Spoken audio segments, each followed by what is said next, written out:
Selamat pagi Bu Ayu dan teman-teman. Kami akan mempresentasikan tugas besar dari mata kuliah MLTI.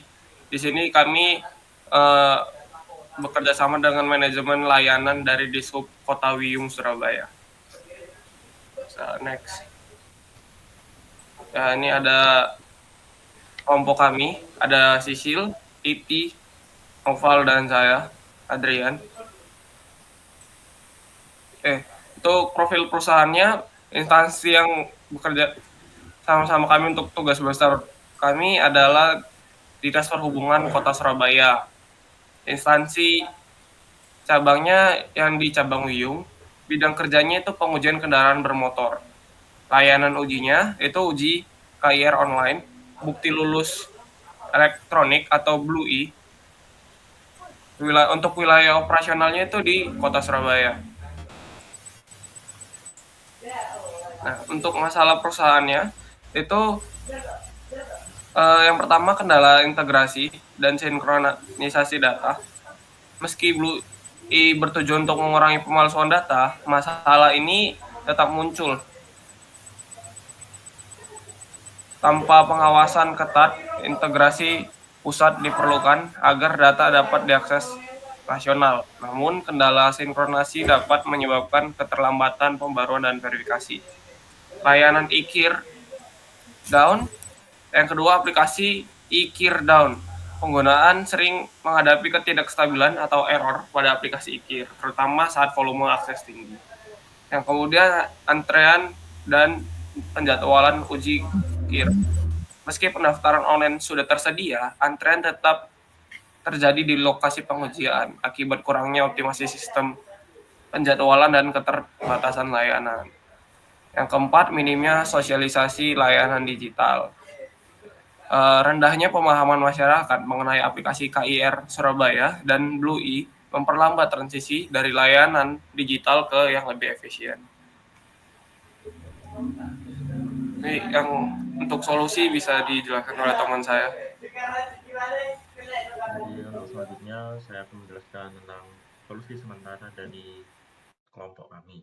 Yang pertama solusi untuk aplikasi uji KIR online yang down.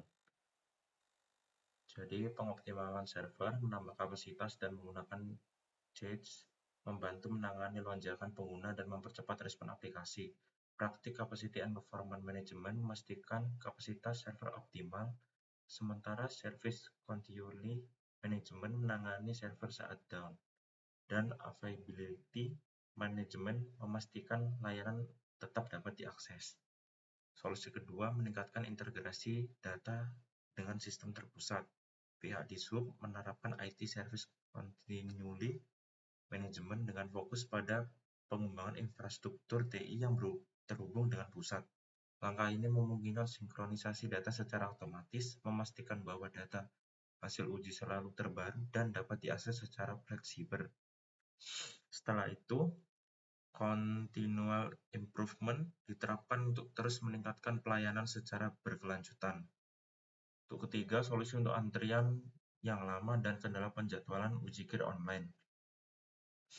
Capacity and Performance Management untuk memastikan sumber daya yang diperlukan untuk penjadwalan dan pelaksanaan uji KIR seperti staf, peningkatan fasilitas, dan perbaikan sistem tersedia. Peningkatan proses verifikasi data dan pengelolaan antrian dapat dilakukan dalam praktik Service Level Management dan menggunakan Service Request Management untuk mengelola jadwal uji lebih efisien dan tepat waktu. Yang keempat, sosialisasi digital dan pelatihan pengguna. Menerapkan Service Level Management untuk memastikan kualitas sosialisasi dengan menyediakan panduan interaktif dan video tutorial di media sosial dan situs web resmi. Hal ini dapat membantu meningkatkan pemahaman masyarakat tentang layanan KIR dan Blue E digital. Lalu selanjutnya ada batasan perbaikan. Yang pertama, perbaikan jadwal dan pengelolaan antrian. Penjadwalan kapasitas layanan tambahan melalui aplikasi Simpro yang terhubung langsung dengan sistem. Fokus utama perbaikan adalah mengatasi masalah antrian yang lama, tak struktur, dan kendala penjadwalan pengujian kendaraan perbaikan yang dilakukan untuk membuat uji UI web untuk pendaftaran antrian ujikir yaitu WebSimpro. Selanjutnya akan dilaksanakan sosialisasi digital.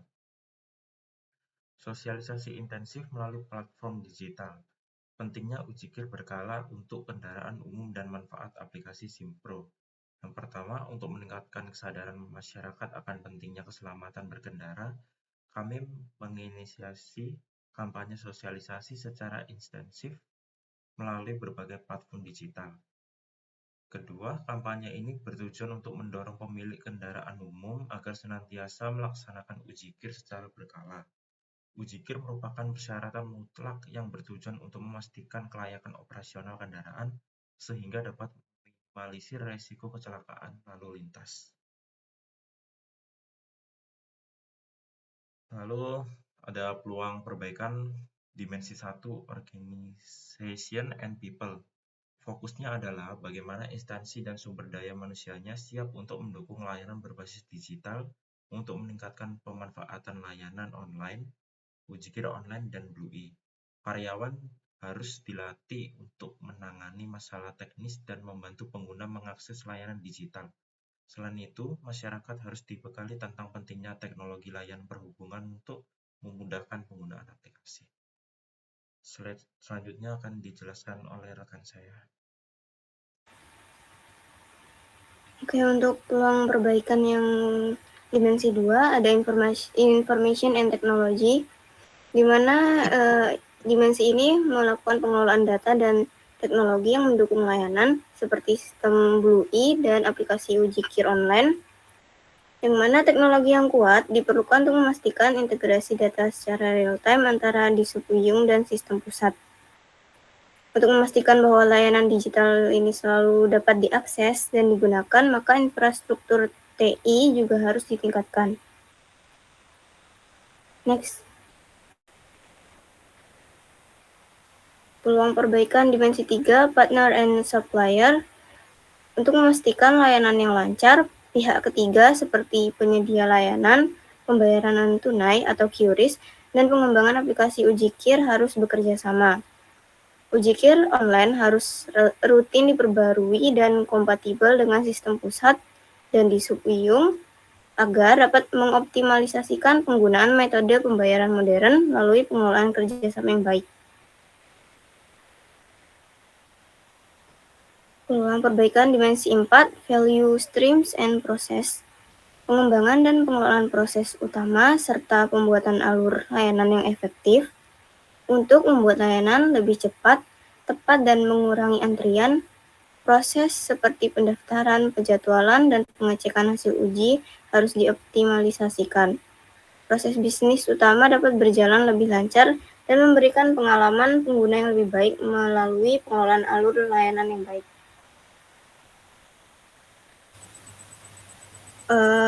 Selanjutnya, usulan proses bisnis alur kerja sistem. Ada perencanaan konten media sosial, yaitu membuat konten mencakup poster panduan penggunaan dan pentingnya layanan KIR Surabaya. Yang kedua ada penyebaran poster, yaitu membuat poster panduan penggunaan dan pentingnya layanan KIR Surabaya dan disebarkan di media sosial. Next. Selanjutnya di sini ada UI aplikasi dari WebSimpro berdasarkan dari batasan perbaikan yang kelompok kami tadi tawarkan. Yang pertama, untuk mengoptimalisasikan penjadwalan dan antrian di Disupuyung. Di sini ada 5 fitur atau 5 gambaran UI untuk WebSimpro-nya.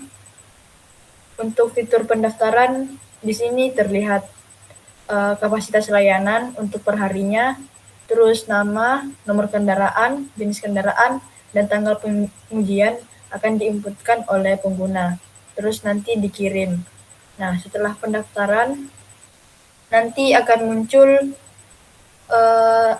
etiket atau barcode untuk nomor antrian. Di sini ada nomor antrian, terus estimasi dilayani kapan, dan tersedia barcode untuk scan antriannya. terus ada histori pendaftaran. Next.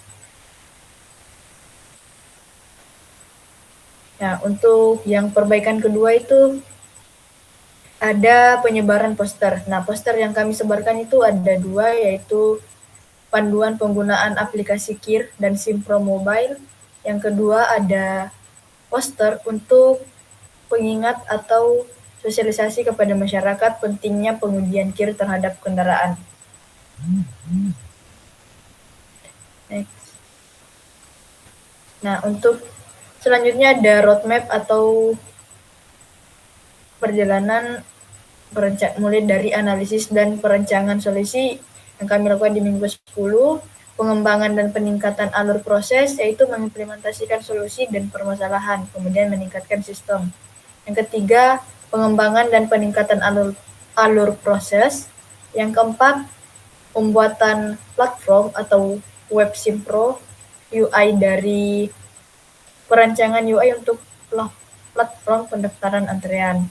Yang kelima ada pembuatan poster untuk penyebaran di sosial media tentang pentingnya pengujian KIR dan cara penggunaan aplikasi uji KIR. Yang keenam ada pembuatan poster. Selanjutnya ada peningkatan partisipasi masyarakat dan pemahaman. Membangun informasi pada media sosial, membagikan informasi pada media sosial atau digital untuk pemahaman layanan. Yang terakhir ada evaluasi berkala, yaitu mengevaluasi proses implementasi dan dampak perbaikannya.